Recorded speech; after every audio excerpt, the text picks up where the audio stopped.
Siti sudah berada di depan kamar khusus itu. Dia pun mencoba untuk merendahkan tubuhnya dan mengintip. Betapa terkejutnya Siti ketika dia mendapati seorang wanita dengan berselendang hijau dan kepalanya dipenuhi dengan ular sedang terduduk di sebuah kursi.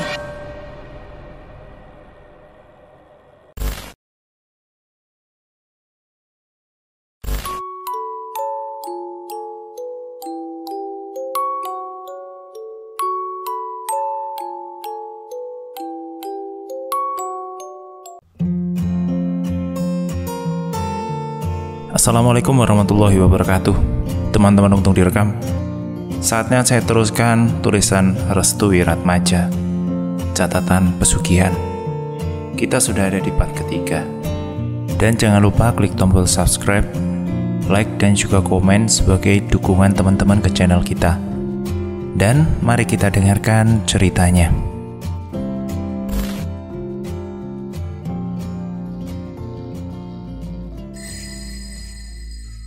Di rumah Bu Sumirah. Cepat Ri, cepat. Bereskan semuanya. Kita nggak mau loh kalau nanti malam ada ratu datang terus kita belum siap-siap. Jelas Mbak Soleha.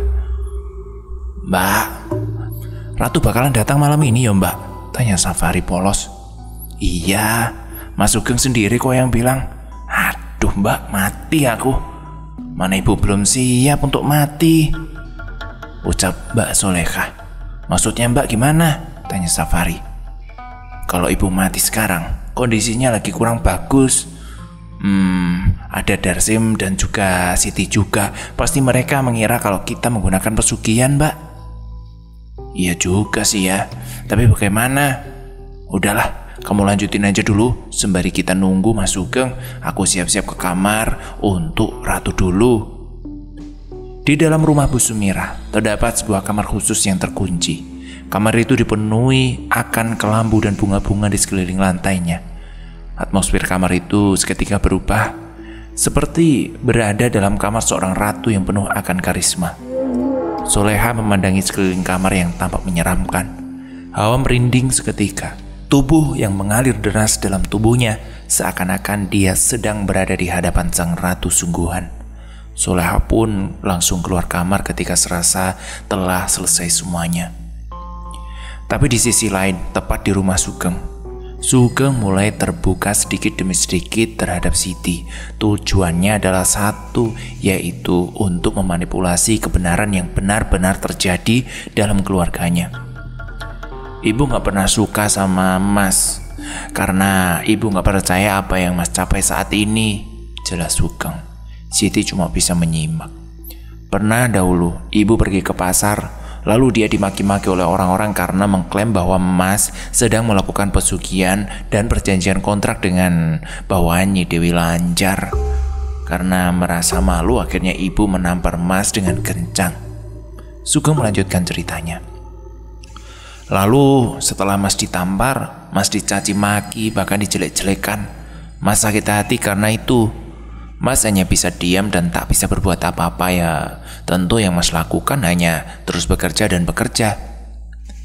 Entah bagaimana penyebabnya ya. Setelah ibu mencaci maki Mas, ibu jatuh sakit hingga sekarang. Siti menyimak dengan teliti kata per kata yang diucapkan Sugeng. Mas sayang sama ibu sebenarnya. Sayang banget. Mas gak mau kalau ibu tersiksa dengan melihat Mas sekarang. Mas akhirnya beli rumah supaya Mas gak mau ibu tersiksa. Iya, Mas beli rumah, tapi tetap saja para warga masih julid terhadap Mas. Mas disebut-sebut seorang yang membuat ibu tersiksa sampai sekarang. Siti merasa iba saat itu. Dia tak tahu betul perjuangan Sugeng melewati cerita-ceritanya. Sekarang kamu tolong ya, sabar sebentar di sini, temenin ibu. Mas gak tahu harus bagaimana lagi buat nanganin ibu. Mas juga gak tahu kalau nanti ibu sampai meninggal. Mas kok ngomong gitu toh? Jawab Siti. Mas hanya takut saja. Gak ada pikiran yang lain. Ya sudahlah Mas, yang penting Mas sholat dan minta sama Allah. Semuanya pasti akan diberi kelancaran. Sugeng membalas dengan senyuman, padahal dalam hatinya tak tahu apa makna sholat sebenarnya. Oh iya, Mas mau balik lagi ke tempat kerja. Kamu di sini dulu ya. Memang Mas agak malam pulangnya, tapi ingat, kamu nggak boleh masuk ke kamar yang ada ke lampu hijaunya. Soalnya itu ruangan khusus data-data pekerjaan. Oh iya Mas, iya. Pasti aku akan jalanin perintah Mas. Sana Mas kerja aja gak apa-apa. Serahin rumah ini sama Siti. Nanti Siti beresin-beresin biar terlihat bersih begitu. Oh iya. Tapi sebenarnya gak usah loh Ti. Kamu di sini menikmatin aja. Nanti ada pembantu yang datang kok ngerjain semuanya. Oh gitu ya Mas. Siapa? Terus kapan Mas? Namanya Sukri. Dia biasa datang kalau mau maghrib. Dia juga ditugaskan oleh Mas untuk beres-beres kamar yang khusus itu. Oh begitu ya Mas. Sugeng tersenyum. Lalu ia meninggalkan Siti dengan wajah sumringah. Sugeng berhasil memanipulasi apa yang seharusnya Siti ketahui. Siti langsung menuju ke arah kamar di mana Darsi masuk. Dia membuka kamar dan ternyata Den sudah tertidur. Sepertinya aku juga harus istirahat, ucap Siti. Beberapa jam kemudian ritual dimulai. Sugeng bertolak ke rumah Ibu Sumirah. Di sana dia sudah disambut dengan Safari dan Soleha. Bagaimana persiapannya? Tanya Sugeng dari jauh. Sudah siap Mas, sudah siap. Sugeng langsung memasuki ruangan khusus yang telah disiapkan. Safari dan Soleha mengikutinya. Tunggu di luar ya. Aku mau mulai kontrak langsung dengan Ratu. Soleha dan Safari mengangguk paham. Keduanya saling memandang. Keputusannya yang telah dibuat untuk menjadi orang kaya harus diambil demi kebahagiaannya. Namun berbeda dengan yang dimaksud oleh Sugeng. Tumbal pertama adalah orang terdekatnya, yaitu Ibu Sumirah atau ibu kandungnya. Hati Sugeng tidak berat memutuskan keputusan yang berisiko itu. Sugeng membuka buku khusus yang diberikan oleh salah seorang sebagai wadah untuk melakukan pesugihan. Sugeng menyebutnya dengan nama Catatan Pesugihan. Sebuah catatan yang berisi nama-nama korban yang harus ditulis paling tidak 1 bulan. Sugeng segera membuka ritual kontraknya, kemudian harus menghadap Nyi Dewi Lancar. Dia kemudian menulis nama orang yang akan dijadikan korban pertamanya. Aku datang untuk melakukan kontrak dengan utusan yang dimaksud. Berikan aku wangsit dan kekayaan untuk membalas tumbal yang telah aku persiapkan dan aku serahkan, ucap Sugeng. Sugeng menulis nama Ibu Sumirah di lembar pertama catatan pesugihan itu. Ibu Sumirah, Batang 2002. Suasana kamar menjadi berubah. Sugeng merasakan ada sesuatu yang balik ke lampu kamar khusus itu. Safari dan Soleha mulai menempelkan telinganya ke daun pintu. Matur sembah Nyi Ratu, ucap Sugeng. Waktunya sudah datang. Kamu harus mencatat nama yang akan ditumbalkan, ucap Nyi Ratu yang disebut-sebut sebagai penyambung dari pesugihan itu berlangsung. Sudah siap Nyi, sudah siap. Tak lama kemudian sosok yang menggunakan gaun serba hijau itu menghilang. Artinya kontrak pesugihan antara Sugeng dan Nyi Ratu sudah terlaksana. Tumbal sudah diserahkan. Sugeng pun menutup buku itu. Dia memasukkannya ke dalam baju yang selipkannya dalam perut. Safari dan Soleha yang mengetahui kakaknya akan keluar langsung menghindar. Mas, gimana Mas? Bagaimana? Kontrak kita sudah disetujui. Tinggal ritual malam saja yang harus kita selesaikan. Safari hanya terdiam. Dia tak mau mengomentari sedikit pun yang dipikirkan oleh Sugeng dan Soleha. Tepat di jam 5:30, Siti terbangun. Dia lupa melaksanakan sholat asar karena kelelahan. Dia pun langsung menuju kamar mandi dan mendapati seorang laki-laki berusia 50 tahun sedang membereskan rumah.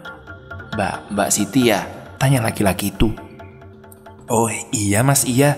Saya Sukri Mbak. Oh, Sukri ditugaskan untuk membereskan rumah dan ruangan khusus setiap harinya ketika hari menuju maghrib. Mas, saya mau ke kamar mandi dulu. Saya belum sholat. Di mana ya kamar mandinya? Oh, situ Mbak, situ. Silakan, ucap Sukri sambil menunjuk sebuah tempat. Oh iya ya, matur suwun ya. Iya ya, sama-sama. Siti langsung memasuki kamar mandi dan berwudu. Dia memang tak lupa atas perintah wajib yang satu ini. Menurutnya, sholat adalah sebuah kewajiban yang harus dilakukan untuk menjaga diri dari gangguan apapun. Setelah selesai berwudu, Siti langsung masuk ke kamar. Kebetulan Sukri dengan sigap memberikan mukenanya kepada Siti. Terima kasih loh mbak, sudah mau sholat rumah ini. Mbak orang baik ya? Tanya Sukri. Kok mas bilang begitu? Kan sholat juga bisa buat tolak balak kan? Pertanyaan Sukri ini membingungkan. Siti yang awam akan masalah agama. Mungkin mas, maaf ya, saya tinggal dulu, soalnya sudah masuk waktu maghrib. Iya ya mbak, iya silahkan. Siti pun sholat. Dia bermunajat kepada Allah agar diberikan ketenangan hati dan pikirannya. Setelah sholat, Siti melihat Sukri telah membuatkan teh hangat serta makanan untuk Siti. Silakan, dimakan mbak, silakan. Oh iya ya, terima kasih ya mas, terima kasih. Sama-sama mbak. Mbaknya adiknya Mas Sugeng. Iya mas, kenapa? Mbaknya berbeda, pokoknya jangan sampai goyah ya mbak. Kalau ada masalah sebesar apapun harus tetap eling. Contohnya seperti apa itu mas? Mbak udah pernah ngerasain yang namanya kehilangan orang tersayang gak mbak? Belum mas, kenapa? Manusia itu ketika diuji, pertama kalinya yang diuji adalah rasa takut. Jika manusia sudah merasa takut, itulah ujian terbesarnya. Mbak harus bisa ngelewatin itu ketika mbak nanti kehilangan seseorang. Jangan takut ya mbak. Siti tercengang mendengarnya. Mas, aku kok gak paham betul loh apa yang mas maksud.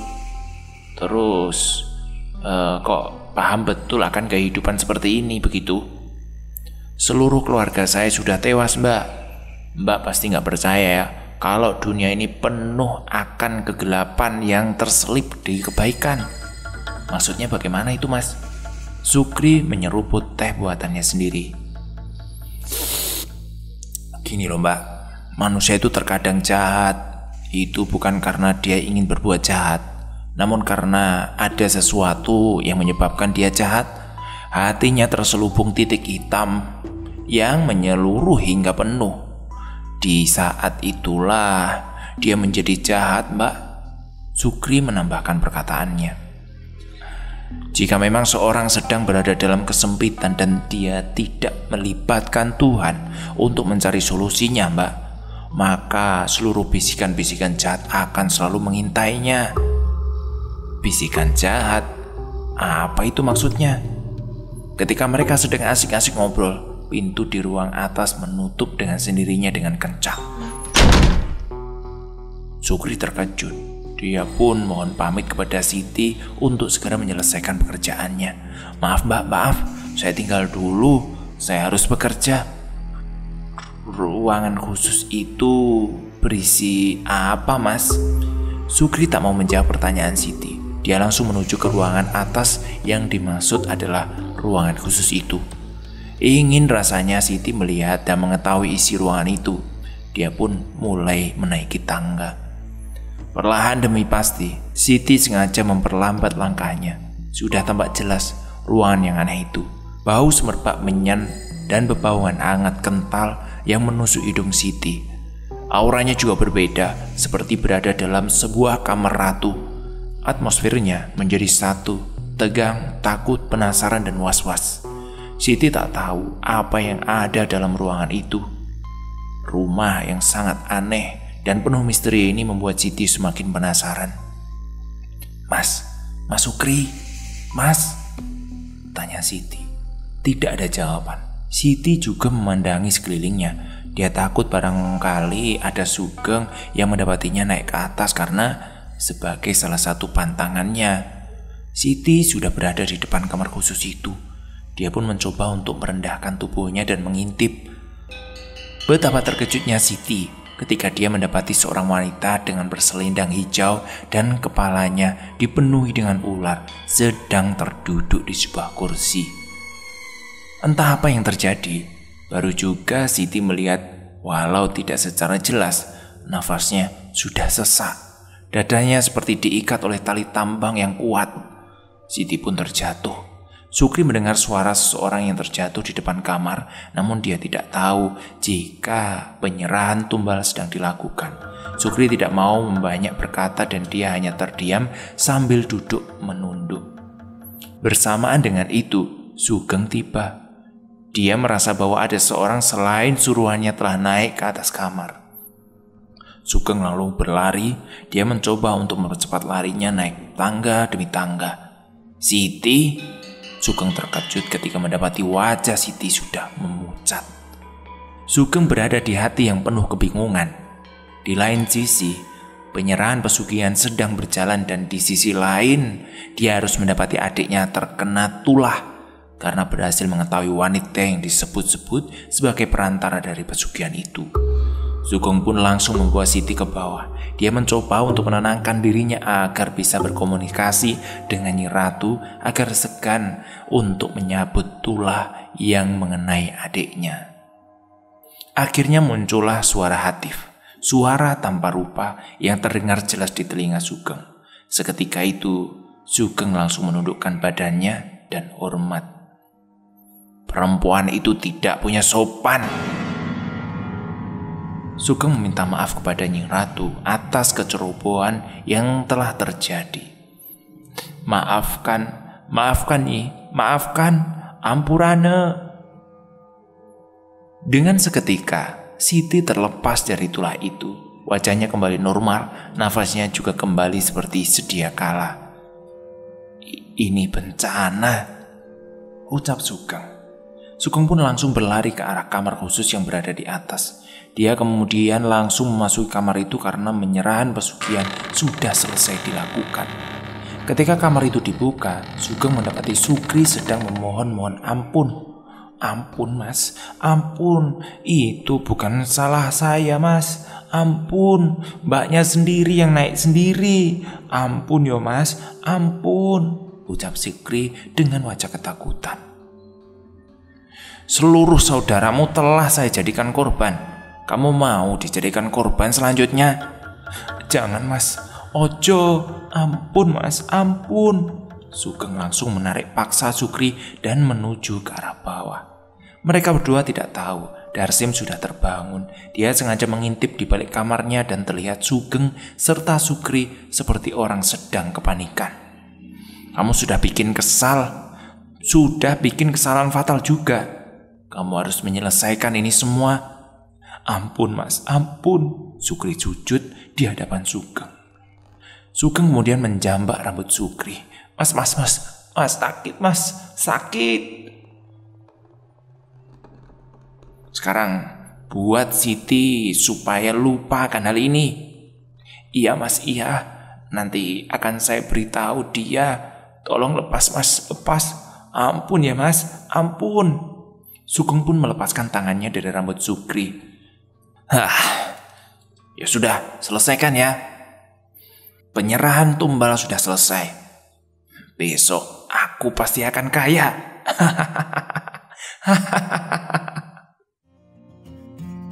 Sudah dulu ya ceritanya. Besok kita lanjutin lagi. Terima kasih yang sudah ngedengerin. Terima kasih buat restu Wiratmaja. Terima kasih, sampai jumpa. Assalamualaikum warahmatullahi wabarakatuh.